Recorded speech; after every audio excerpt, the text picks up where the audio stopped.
Hello, and welcome to this edition of Conversation with Your Congressman. I'm your Congressman John Tierney, and today's guest with us is Dr. Ted Marmor. We're really privileged to have him with us, and this show is going to go by like lightning speed. We almost were too late to be on set here. We got to be talking about Social Security and Medicare. Dr. Marmor is now a professor emeritus of public policy and management and a professor emeritus of political science at Yale. He's the author and co-author of about 11 books, I think, and well over 100 various articles in different publications. He's a frequent op-ed contributor to numerous newspapers. He started his career back in 1964 with Secretary Wilbur Cohen, the Secretary of Health and Education and Welfare.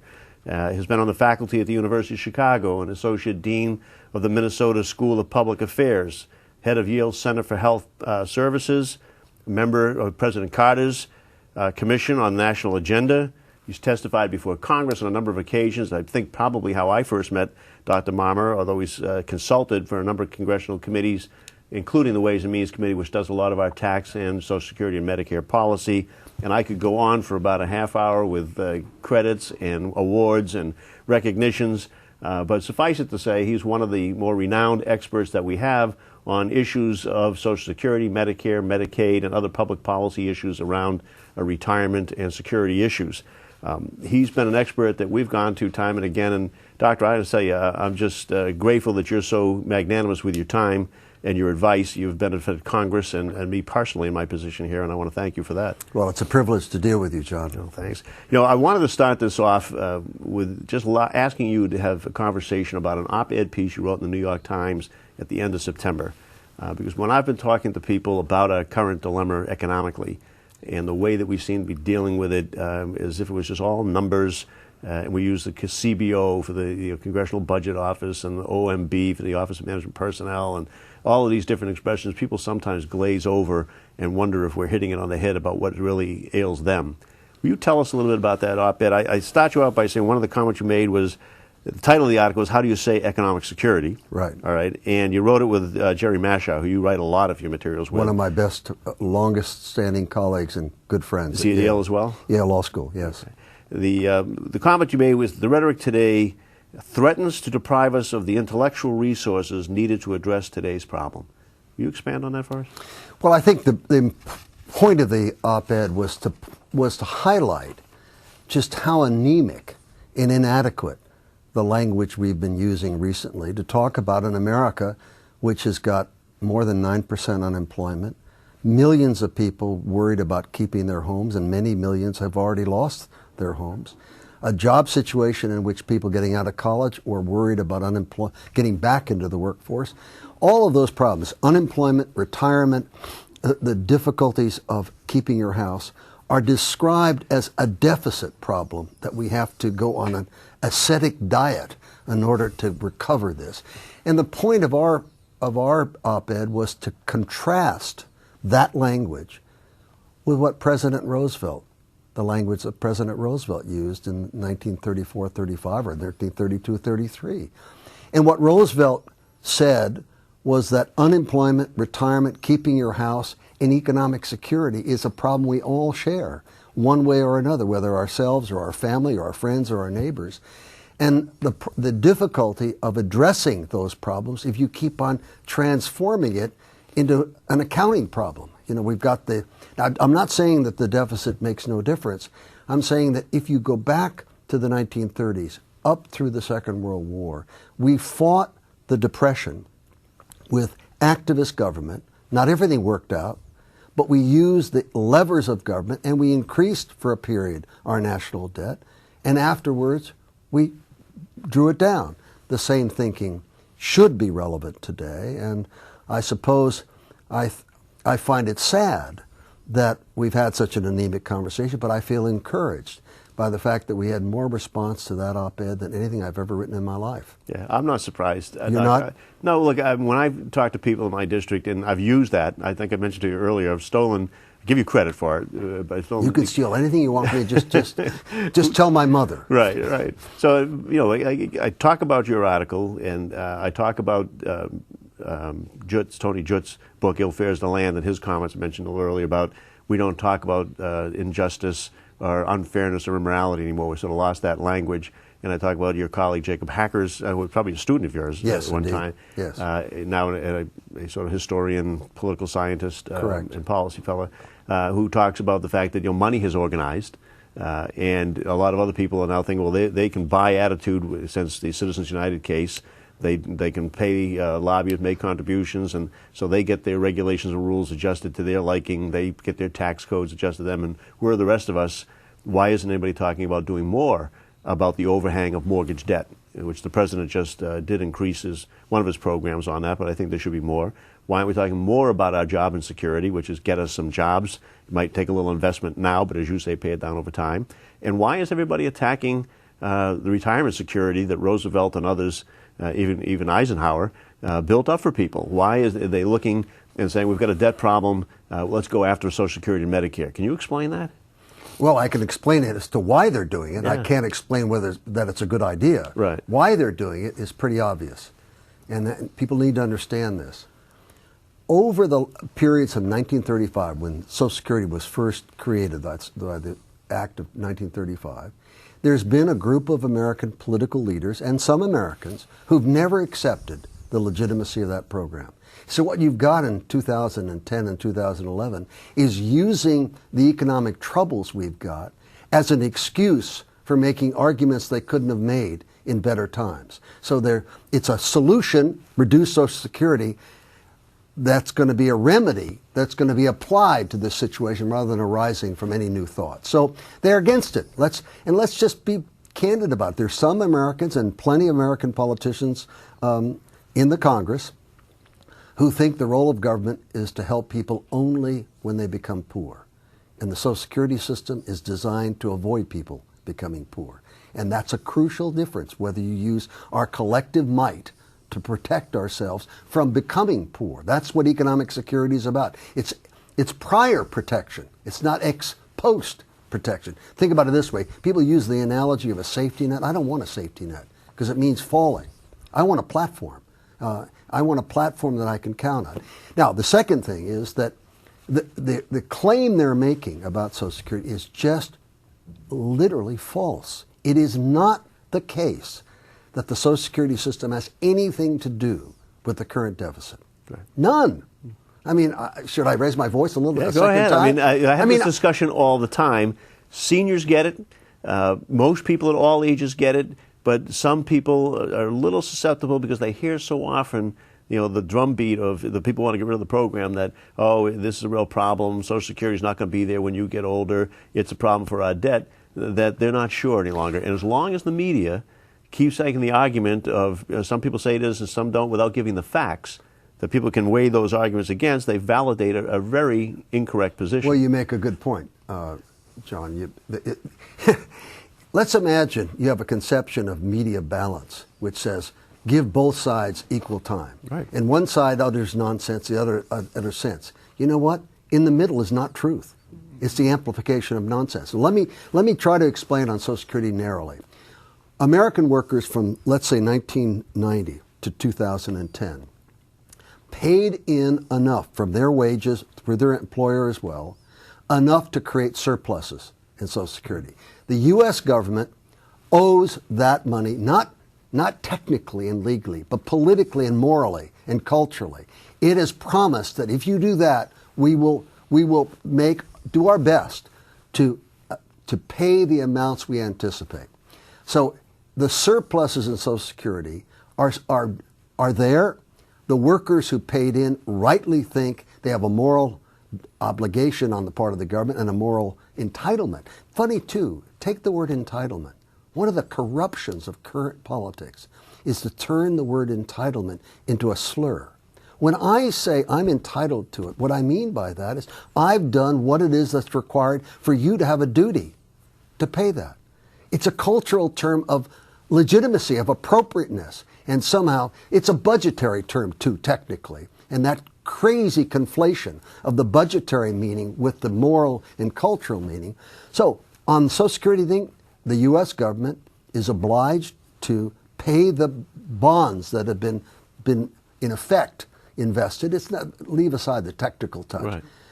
All those workers rightly should feel that they played by the rules and they're entitled to a decent retirement. Then we talk about solvency. And whether it's the year 2042 or 2037, that's just a forecasting of wages, of contributions and payments.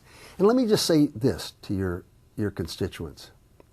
Anybody who thinks projections of the year 2040 should be used to act on Social Security in 2011, they need medical care. It is crazy. It is nutsville. So Social Security is a social insurance program in which people pay in while they're working, receive when they retire. There is no reason to include it in the budget deficit. It's true, and I want to concede this, it is true that because the government in the 2000s did not pay with taxes for the wars and the tax cuts, it's going to involve payments later on to cover all the obligations of the U.S. government. Just the way after the Second World War we had a high debt. So you want to distinguish between the long-term budget problem and whether or not it's legitimate to have Social Security in this conversation at all. It isn't. And one of the things that troubles me is now people, that it's been given as validity improperly, I suspect that now it's like, well, you all have to give something on your argument. If you want to raise revenues, say, for people that make $1 million a year, don't have $1 million, but make $1 million a year, to have them pay a fairer share towards getting out of this problem, or if you want to get rid of tax loopholes, well, then you have to give us something. And what you have to give us is something in the ways of diminishing the Social Security or Medicare or something like that. And it's become totally corrupted in that sense. Well, I agree with that. I think it is totally corrupted. I mean, this is like the Solomonic decision about cutting a baby in half. I mean, this is not a solution to the problem of their life. If you have an inappropriate option over here, you don't compensate for that inappropriate option here. You attack the inappropriate option. And I think it is madness, literally madness, not to begin by saying, why do we have the deficit problem that we have? We didn't have a deficit problem in 2000. We had a huge surplus. We were talking about paying down the U.S. national debt. We're talking about paying all of those things to a clean slate. 3 things: 2 wars that we didn't pay taxes, both Afghanistan and Iraq, and tax cuts that we had no illusion. We had illusions about it producing more revenues. Well, we did have, Mr. Greenspan come in front of our oversight committee and admit that that theory was wrong. And that his 80 years, all of his decades of his life, turned out that theory of trickle down and tax cuts to the people that are already wealthy, coming to the benefit of others, was wrong. Well, I'm glad to hear that Alan Greenspan has had illumination at some point in his life. Right. But notice, that doesn't affect his Republican colleagues in their discussion about what to do. And I think the only thing to say is that folks like you, John, have got to attack this claim that because they say you need to balance every cut with some other cut, that's not a sensible way to deal with this macroeconomic problem. Well, my Massachusetts colleague John Kerry has that role in the so-called Super Committee of 12 now, and we're certainly going to encourage him to stay tough on that. Let me just pick out one thing that people, when they look to do something with Social Security, say, you know what, if we raise the age eligibility, this will be a great way to save money in the program. I suspect it would, in one sense, but you have a good point on that, a good take of how it's not the best or smartest way to proceed. Well, for 3 reasons. One is it assumes that workers at age 65, 66, and 67 can simply stay in the job market or go back into the job market and easily get jobs. That's just not true. Moreover, the majority of Americans now retire before the age 65. So you're not actually changing the behavior of real Americans. You're changing the age at which the retirement payment takes place. And thirdly, the very people who will have the worst problem in maintaining their standard of living are those people with 3 characteristics. One, they've worked hard all their life at physical labor. And it's damn hard to continue to be a mason or a carpenter or somebody who's on their knees and stretching all the time. They're the people who are retiring early. They're just going to lose part of their retirement income. Secondly, you're going to have very difficult time of people getting back in the labor force when they've lost their jobs, as many of them have. And thirdly, you'll increase the economic insecurity of the United States at precisely the time other factors are wrecking hell with our mortgage system. And so in no way, distributionally, it has nothing to be said for itself in the name of fairness. And secondly, all of those people played by the rules that they thought were going to be applying to them. And if you were going to change that rule, you should change it 15 years from now, not now. So it's got nothing to do with the deficit problem again.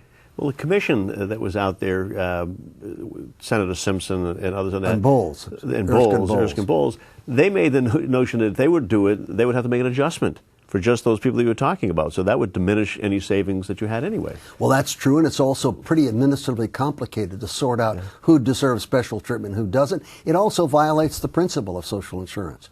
The principle of social insurance is you have put in, you get a benefit that's related to what you put in.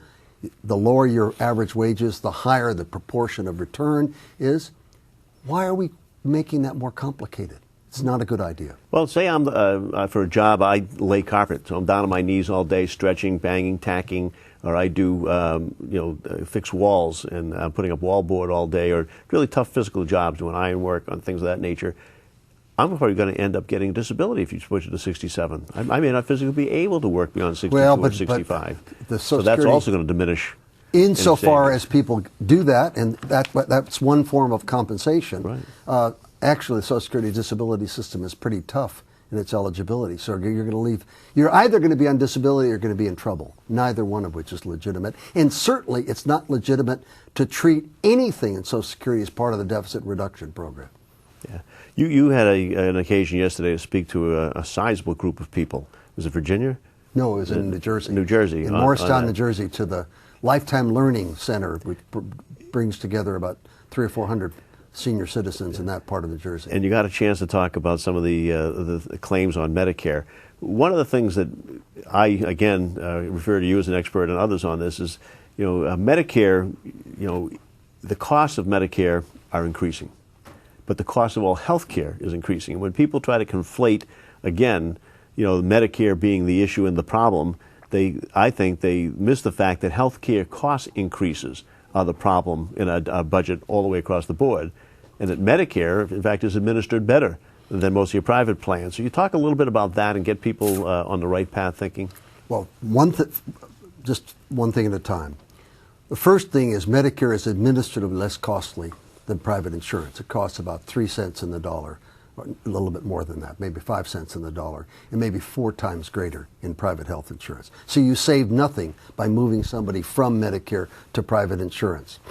That's what's wrong with the idea of raising the eligibility age from 65 to 67. It's the worst idea I've come Because you're just shifting. You're just shifting costs. You're not controlling costs. Not only are you shifting costs, but you're increasing the total cost because it's more expensive to have private insurance. But I'm going to freeze frame you right there because this is a little bit frozen. This is a little bit of the situation. I'm going to save costs in the budget, all right, the Medicare budget. So if I'm a Paul Ryan from Wisconsin or a Lieberman or anybody like that's making these arguments like that, I'm worried about my budget here. I want to show people I'm cutting the budget. So I can reduce the Medicare budget by doing that, raising the age eligibility, but the overall cost to society of health care goes up. Absolutely. The numbers are this. And the person who picks up the increase is you, the individual. The individual, or if they're lucky, their firm. But the more... so it comes out of your premium somewhere. On that, your boss's or yours or whatever. The simplest way... It's a shift. That's I think we want to make people understand. It's a shift onto the individuals and the companies away from Medicare. All right, let me make an analogy with Yale, with my former employer. Let's say next year they're going to increase the premium payment that I make from $100 a month to $150 a month. There's a 50% increase, right? Okay. There's going to be no change in the benefits whatsoever, but Yale's price is going to go down from what it otherwise would have been, and my price goes up. That has not changed the cost of medical care. It's changed who pays for it, right. Okay? Now, is it a good idea to shift more costs on people 66, 67, as Lieberman and Ryan would have put forward? Well, certainly Lieberman would have. No. That's not the time to do it. Moreover, and here's an additional point. The numbers that people have come up with suggest that if we did that, we might save $6 or $7 billion on Medicare's budget at the cost of $10 billion of increased costs elsewhere. My grandmother knows that that's not a good bargain. But it's conflated all the time. And the way to put it, I think, is do not confuse what happens to the Medicare budget with what happens to the medical care costs of Medicare recipients. Keep those two things separate. The cost to Medicare recipients is not the same thing as the cost to the Medicare budget. Now that gets us to the Ryan plan, which says, look, I want... And the Ryan plan is the Republican budget and how they're going to treat this issue. And what he says is, we want to have a voucher given every beneficiary of Medicare and let them buy in the private market of insurance the kind of medical care insurance policy that would make sense to them. This doesn't save money for people. All this does is border the Medicare budget and leave the other senior citizens to cope with the expenses not covered by the voucher plan. And it also violates the understanding that we went to with Medicare, which is we have a common benefit. We're all in the pool together. I think conflation of program costs with total costs is the theme that you want to emphasize. You had an analogy earlier in terms of the Medicare budget and projecting outward in the Air Force, and I want to have you say that again because I thought it was fascinating. It's a good way for people to think about this a little bit when they say, oh, we can't afford Medicare eventually down the road because of everything that looks like it's lining up. Now, I want to begin by saying you cannot endlessly have medical care costs, expenditures go up at twice the rate of increase in our national income without crowding out other things. That's a real problem, and I've written a lot about that. And it's not as if we don't know how to control the costs of medical care. It's politically controversial because controlling the cost means someone's income's less than it otherwise would have been. We're going to get into that. Give me your Air Force thing, and then I'm going to close out with your comment. All right. It'll be controversial, and people can chew on it. Let's take the word solvency and the opposite, insolvency. There's a lot of journalists who talk about the impending insolvency of the Medicare trust funds. This is silly. This is nonsense. If Medicare expenses go faster than their income, the government does one of three things. It reduces the benefits somewhat, increases the taxes somewhat, or it does a little bit of both. Period. There's no such thing as Medicare's insolvency. The word trust fund is meant to suggest that it's trustworthy. We will take care to make sure it doesn't go away. Now imagine that someone says, well, but look at this, project the rate of increase to 2020. My God, it's practically going to go under. Now contrast that with the rate of increase in the 2000s for our expenditures for the Air Force, the Department of the Air Force, okay? If we were to continue to spend that much money each year with increases to the year 2020 or 2030, did anyone ever say that the Air Force was going to go bankrupt? It was going to become insolvent? No, because you take for granted that you'd have to make adjustments in the payment for it or the outlays for it. The failure to do that in Medicare and in Social Security is a huge barrier to clear thought in the United States. And I've just tried to do it as simply as I know how to do it. And you make the point that this is not something to be done like it's a fire sale. These decisions are going to have to be made about whether we raise revenue to help some of those issues, or we make adjustments in the benefits, or we do some blend of the two.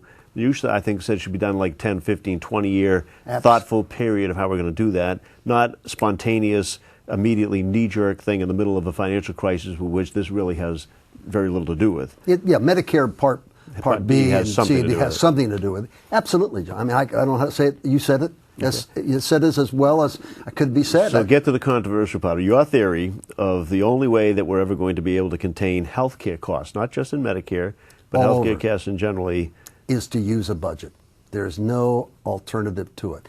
To decide what it is as a society that we're prepared to spend and give to the doctors, hospitals, and nurses of America a clear boundary and say, just the way has happened to me at Yale. Ted, here's your budget for next year. That's what you're going to work with. Teach your classes, figure out how to do it. And you didn't teach your classes any less well. So they say. I mean, I'm saying, but the idea is it didn't affect, it wasn't a rationing of your services. You did the same work, and you did it. And let's say they told me, as they did a few years ago, Ted, there's no raise. We're in trouble. We've lost a lot of money in our investments.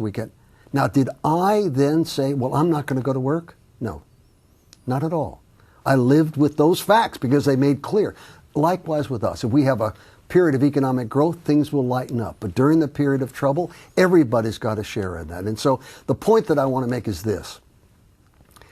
Keep in mind, you constituents of Congressman Tierney, that the only kind of cost control that is realistic is one that is costly to somebody. There is no way otherwise. And the reason that's so is the fundamental law of economics, of medical economics, which is $1 of expenditure must be $1 of someone's income.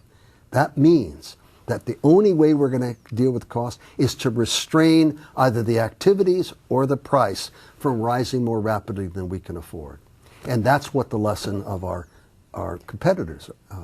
And there's pain involved in that. Sure there is. And there's, but there's no need to be talking about cutting back drastically on services or benefits that people get. There's no need really to be talking about treating people unfairly in terms of compensation or reimbursement on that. It's a question of how do you do it fairly, how do you adequately price things, and how do you make sure that that it all works out in a reasonable, fair-minded way. And what's not reasonable is to think this sector of American life requires increases of twice the rate of increase in our national income. Which is what healthcare costs are going up. And have been for a long time. On that. Well, look, you have been absolutely terrific. We could go on for another half hour or an hour on this.